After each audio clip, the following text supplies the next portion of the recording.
Thank you very much, Moderator. Your Excellencies, the Russian Minister of Defense, Army General Shoigu, in absentia. Your Excellencies, ladies and gentlemen, it once again is a pleasure for me and my delegation to be part of the esteemed occasion which brings our defense forces to discuss pertinent issues related to defense and security. This is my second appearance on this occasion, and as South Africa, we are greatly humbled by our invitation for us to be part of this discussion. Excellencies, currently, security trends in Africa cannot be seen in isolation from general international security environment. The current threat posed by religious extremism, manifesting primarily in such countries as Iraq and Syria, has a negative effect on the security of the continent, particularly Northwest, West Africa, as well as the Horn of Africa. Besides these threats, the continent has also had an intrastate security threats, some of which became interstate in nature. Security is therefore a very important consideration for development, especially as a promising investment destination. In terms of the current security trends, the African continent is characterized by internal conflict, religious extremism, piracy and maritime crime, and high levels of migration.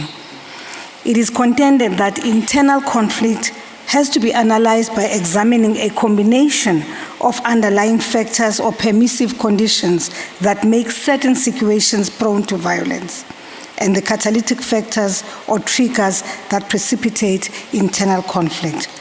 The following factors need to be considered. Structural factors as the first one, weak states, the intrastate security dilemma, ethnic demographics, and political centralization are structural factors that impact on the prevalence of internal conflict. Economic/social factors as number two, the pursuit of diamonds, drugs, and other valuable resources drives a number of today's internal wars. Cultural and perceptual factors, many groups have legitimate grievances against others, but groups also tend to glorify their own histories and demonize neighbors, rivals, and adversaries. The reality is that the war may not be cold anymore, but the war is going on. Indeed, the continent is littered with evidence of conditions conducive to internal conflict, such as weak states, the intrastate security dilemma, and ethnic demographics are some of the structural factors that impact on the prevalence of internal conflict. Africa still suffers deficiencies in terms of infrastructural capacity related to the ability of state institutions to perform essential tasks and to implement policy, the government's coercive capacity in terms of the willingness and ability to employ force against challenges to its authority, as well as the national identity and social cohesion. The phenomenon of the youth bulge, coupled with high levels of unemployment, rising inflation, and competition for resources in various parts of the continent, create a recipe for insecurity and makes the youth susceptible to recruitment, overtures by criminal gangs, extremist organizations, or armed insurgent groups, as well as being victims of narco trade and human trafficking. Similarly, the human trafficking of young men and women from the East and West Africa often leads to a lot of suffering. And of course, they want to find their way to seek better life in Europe.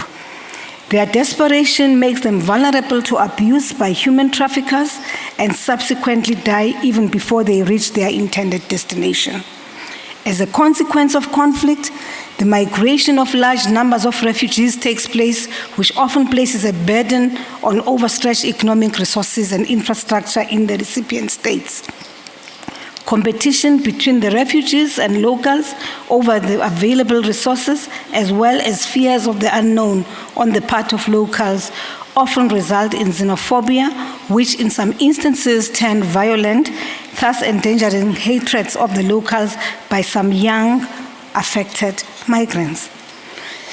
Such disgruntlement on the part of the affected migrants makes them susceptible to recruitment for purposes of inflicting violence against the locals, their property, and their institutions in the future. In countries where refugee reception centers have been established, these often become areas where recruitment of insurgents takes place. The continent has, therefore, in recent years, seen an increase in the use of suicide bombs as a weapon of choice in conflict, especially in the West Africa and the Horn of Africa. Your Excellencies, ladies and gentlemen, piracy and maritime crime manifest on the east and the west coast of Africa. Although the incidence of piracy has diminished significantly off the coast of Somalia and the Gulf of Eden, an increase in incidence of piracy and maritime crime has been noted in the Gulf of Guinea. Piracy off the Somali coast has decreased largely as a result of the deployment of international naval forces, the adoption of best practices by the maritime industry, and increased on-board security vessels. While piracy off the Somali coast and in the Gulf of Eden is currently on the decline, it remains prevalent in West Africa. Although most attacks in the region take place in Niger Delta region, there have also been attacks in Benin, Cote d'Ivoire, Ghana, Guinea, and Togo, amongst others. As this is the case in Somalia, piracy in West Africa tends to be conducted or supported by marginalized communities that have been excluded from economic activity. Many of these attacks are reported as criminal acts rather than piracy, as many incidents do not occur in international waters, but rather within the sovereign borders of states and are subject to countries' own laws and legal systems, rather than being subjected to international law, as is the case along the coast of Somalia. Your Excellencies, since 2010, 5 new UN peacekeeping missions were launched on the continent. History has shown that UN peacekeeping in Africa are protracted, with local security forces unable to bear the security burden themselves. The inability of national security forces to deal with internal stability often invites calls for external assistance. This therefore illustrates the need for assistance to be given to African continents to develop capacity of national armies to ensure stability in their areas of responsibility. Assistance in this regard from the international community is crucial, lest a number of countries in the continent find themselves becoming attractive to extremist groups as a form of rear base or target to overthrow governments.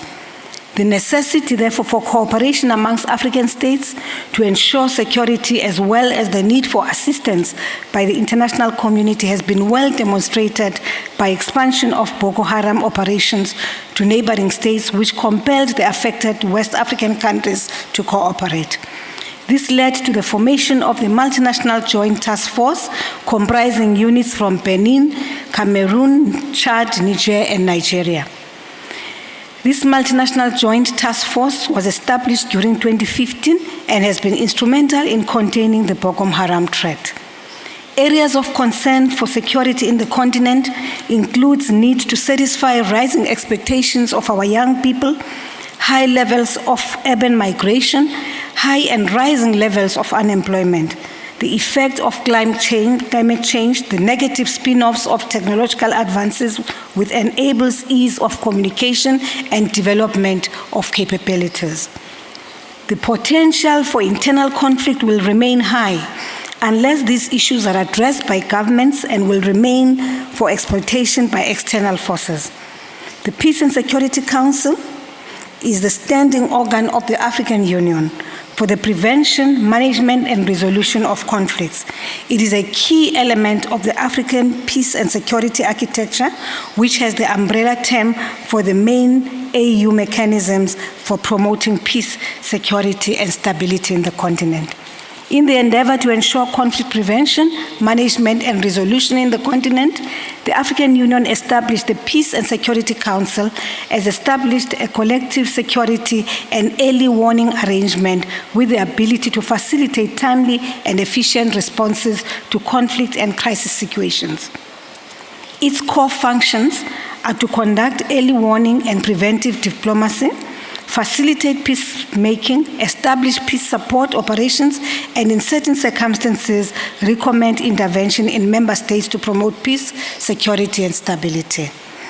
The PSC also works in support of peace building and post-conflict resolution, reconstruction and resolution, as well as humanitarian action and disaster management.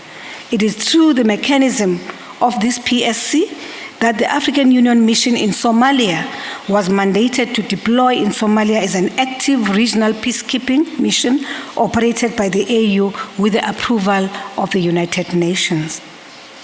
The role of regional economic communities in Africa cannot be overemphasized.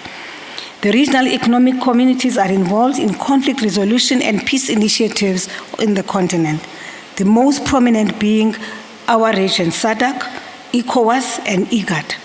SADC has played a pivotal role in conflicts in the Democratic Republic of Congo, Madagascar, Lesotho, Mozambique, while ECOWAS has over the years played an important role both politically and militarily in West Africa, with Cote d'Ivoire, Guinea-Conakry, and Guinea-Bissau serving as recent examples. IGAD continues to play a pivotal political role in Somalia and in South Sudan. The MNJTF continues to serve as a potential basis for improved regional cooperation amongst participating countries for purposes of intelligence sharing and coordinated joint force operations between Nigeria and its neighbors. What are the lessons learned and prognosis? There are many lessons to be learned from the security developments on the African continent.